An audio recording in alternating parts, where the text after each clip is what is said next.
बिस्मिल्लाहिर्रहमानिर्रहीम। अस्सलाम वालेकुम जी। आज मैं बना रही हूँ टमाटर की बहुत ही मज़ेदार सी चटनी।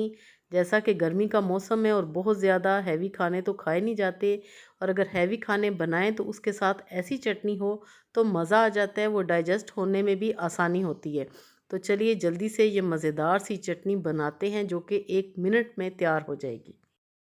जी, तो टमाटर और पुदीने की चटनी बनाने के लिए मेरे पास हैं पुदीने के पत्ते, 1 टेबलस्पून अनारदाना, 5 से 6 जवे हैं लहसुन के, 1 टीस्पून है सफ़ेद ज़ीरा।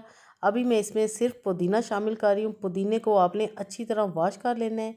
अब मैंने इसमें शामिल कर दी हैं 2 अदद हरी मिर्चें। थोड़ा सा पानी डाल के अच्छी तरह हम इसको ब्लेंड कर लेंगे 1 मिनट के लिए। ब्लेंडर जग में हम इसको बनाएंगे। लीजिए जनाब, चटनी हमारी ब्लेंड हो चुकी है, लेकिन अभी ये कंप्लीट नहीं हुई। आप इसका टेक्सचर देख सकते हैं, इसी तरह आपने बनानी है। अब मैं इसमें शामिल करूँगी 1/2 टीस्पून नमक, और मुट्ठी भर मैं इसमें शामिल करूँगी हरा धनिया, बिल्कुल बारीक कटा हुआ। हरा धनिया आपने इस स्टेज में डालना है। तो लीजिए जनाब, बहुत ही मज़े की चटनी तैयार है।